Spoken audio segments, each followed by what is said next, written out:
Cowboys hosting the Vikings on Sunday, coming off a 14-point loss in Detroit last time we saw them.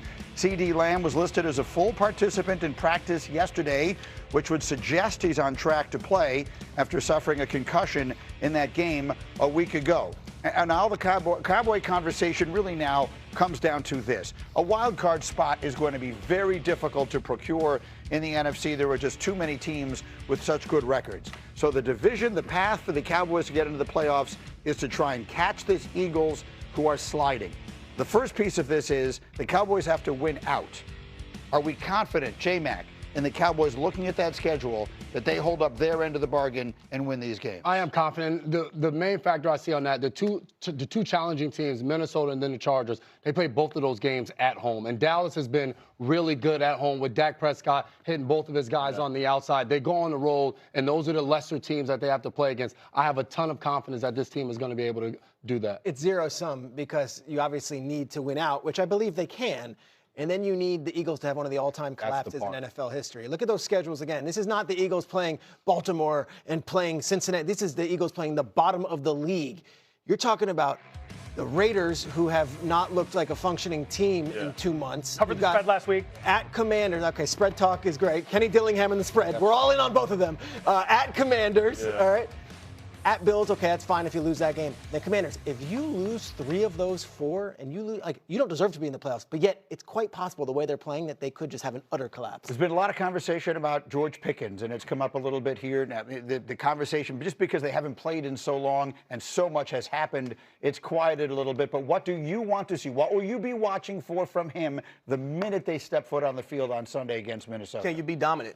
Right? And it's all about executing and being dominant every single time that you take a snap. Not for 3/4 of the game or half of the game, but every single play that you step out there on that football field, you be dominant, you impose your will. And this is a perfect game for you to be able to bounce back, George Pickens. You didn't have a great one. We had a showing of you not running routes full speed, but you can bounce back with this game versus the Minnesota Vikings. And we know Brian Flores, he's going to bring the pressure. You got to try to slow down this offense of the Dallas Cowboys. There's a reason why they're averaging 29 points per game right now. It's because of those two guys on the outside. But George Pickens, I do believe he's going to have a bounce-back game because the last thing that we have in our mind is that game versus the Detroit Lions where he didn't look good. And Cindy, we could put the picks up on the screen. I mean, the Vikings had a little bit of a bounce back last week, right? Yeah. J.J. McCarthy looked a little bit better, but I see nothing but stars on the screen. Yeah. Bart, you like the Cowboys? I do, and I think it's mere elementary, right? When you look at the fact that Pickens' football character has been challenged, right? So all week he's been hearing from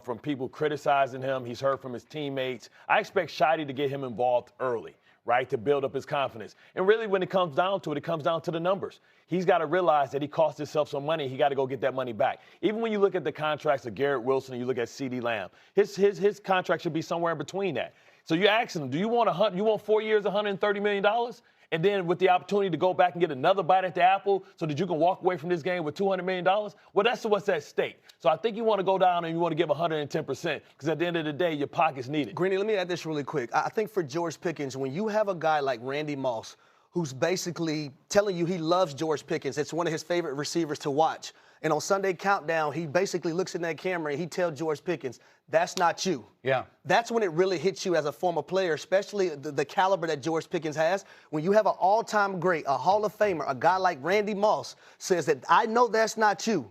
You got to show up. You got to redeem yourself. That's when it hits. Yeah, he wasn't mad. He was more disappointed. But Moss faced some of that same criticism, right? When he was in Oakland, and of course that's where careers used to go to die. All right. So the number on this game, wasn't it 7.5? 7.5 before they lost on Thursday night to Detroit. Then you saw it move. Then you saw J.J. McCarthy play well. It moved again. It's down to 5.5. Oh wow. This is where you play the Cowboys. The quarterback discrepancy is huge. I'm not banking on McCarthy having 2 good games in a row, but more importantly, Prescott with extra rest is where you want to live. In his career, 19-9 against the spread with extra rest. Since 2003, the only quarterbacks better than Prescott with extra rest, Tom Brady, Peyton Manning, Eli Manning, and Donovan McNabb, who with Andy Reid was the king of extra rest. Yeah, and look, they are playing at home. The Cowboys have been ridiculously good at home. Coming up, Joe Burrow. Got looking at some of the big games this weekend.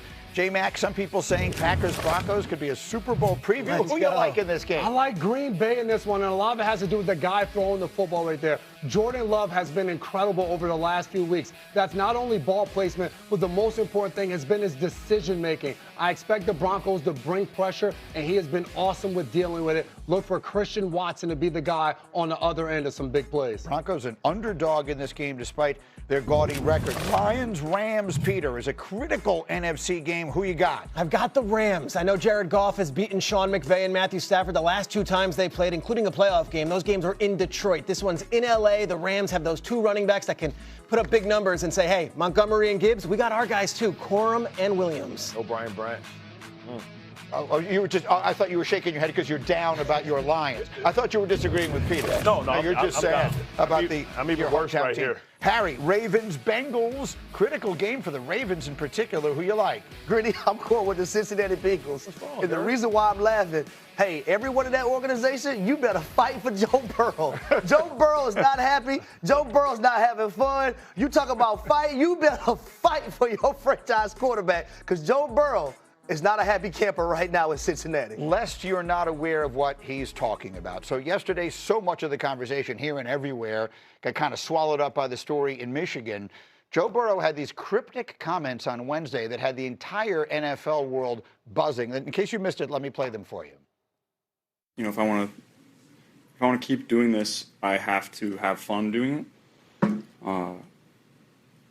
You know, I've been through a lot, and if it's not fun, then what am I doing it for? I've been through more than most, and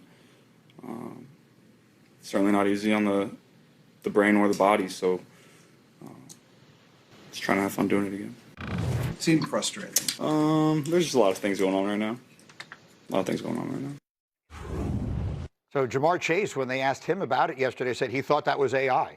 Like he didn't think that Burrow had actually said that, but we have witnesses who were actually there when he said it. So Peter, now that it's been 24 hours or so to go through the NFL, ripple effect, like what kinds of things are you hearing from people around the league about this? I'd first say, getting to know Joe Burrow just a little bit, I think there is a vision of him of someone walking the Fashion Week runway and being on the quarterback for Netflix and smoking the cigar at LSU that you think he's as brash, bravado. He's actually very introspective, and he's very vulnerable in moments like this. I would say that the second those quotes came out, I got my phone, and I think Adam Schefter said something similar.